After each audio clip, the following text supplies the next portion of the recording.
Hello everyone, I am Justina Paris and I welcome you all to the discussion of 20 GK questions from CLAT perspective. इस video में हम ऐसे 20 questions देखेंगे जो आज के करंट अफेयर्स टॉपिक से है. सो लेट मी सी कितना आपको याद है जो टॉपिक्स हमने डिस्कस किए थे.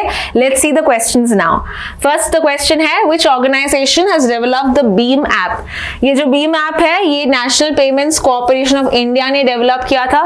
30 दिसंबर 2016 में ये आया था. सो आंसर इसका क्या है? C. Let's see the next question. अगला क्वेश्चन है What was the primary objective behind launching the BHIM app? इसका जो मेजर पर्पस था डिजिटल पेमेंट्स करने के लिए, राइट, और फाइनेंशियल इंक्लूजन करने के लिए. डिजिटल इंक्लूड पेमेंट्स और financial inclusion, both of this terms I have discussed in today's class. तो आंसर इसका है D. अगला क्वेश्चन है with regard to what was the BHIM, when was the BHIM app launched. ये लॉन्च किया गया था 2016 में, एज आई सेड ऑलरेडी 30 दिसंबर 2016. अगला क्वेश्चन है with regard to the name of the spacecraft that has brought Sunita Williams and a team back to India. इसका नाम है क्रू ड्रैगन फ्रीडम जो SpaceX का है.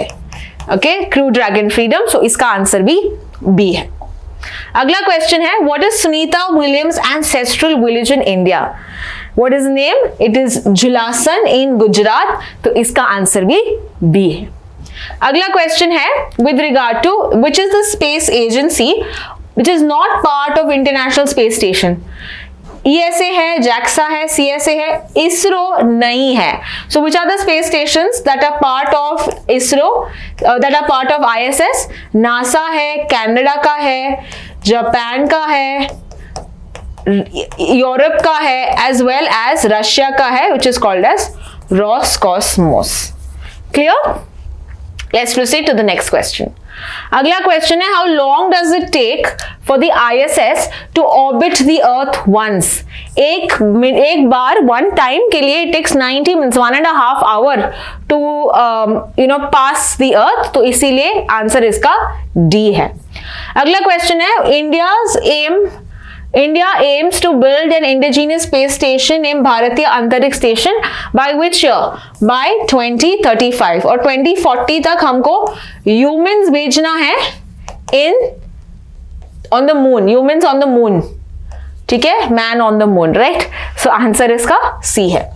अगला question which country holds the world record for the longest single mission duration? एक minute. Yeah, single mission duration in the space, and the answer to this is Russia. Okay, Russia इसका answer है.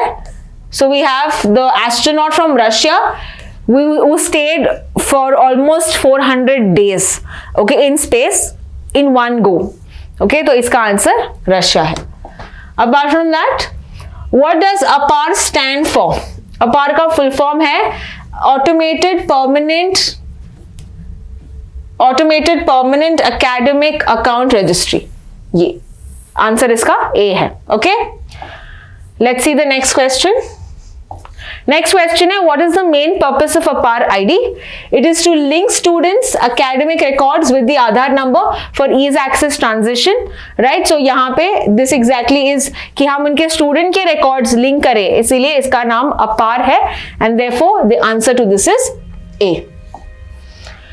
Next is which is the policy that introduced APAR? किसने introduce किया है? It was the right to no, this is the National Education Policy 2020. इसका answer B है. As it's part of One Nation One Student ID. So therefore हमारा इसका answer B है. अगला question है कौन सी मिनिस्ट्री ओवरसी करती है implementation of UDIS? I have already explain this in today's article. UDIS जो है it is looked after by the ministry of education, department of social education literacy इसका department है. Ministry of education is the one that does this. So इसका answer B है. अगला question UAV का full form क्या है? UAV का full form है अनमैन्ड एरियल व्हीकल. इसको हम ड्रोन्स कहते हैं, राइट. सो इसका आंसर क्या है? A. अगला question which neighboring country recently deployed Turkish TB2? Okay, here we've seen India के बॉर्डर पे the answer is Bangladesh, right? Turkish TB2, the answer is Bangladesh. अगला question, which organisation is primarily responsible for developing India's UAV? India में कौन सा organisation develop करता है? DRDO, यानी कि defence research and development organisation. Next question, recently Indian navy released a pair of MQ-9B Sea Guardian UAVs, ये किस country से लॉन्च किया है? आई एक्सप्लेन्ड इन टुडेज वीडियो। इसका लॉन्च, ये जो ड्रोन है ये ईरान के ऊपर भी इस्तेमाल किया था यूएस ने, अमेरिकन ड्रोन है ये। So remember it is USA is the answer. हमने भी इनसे ये ड्रोन्स लिए हैं MQ-9B।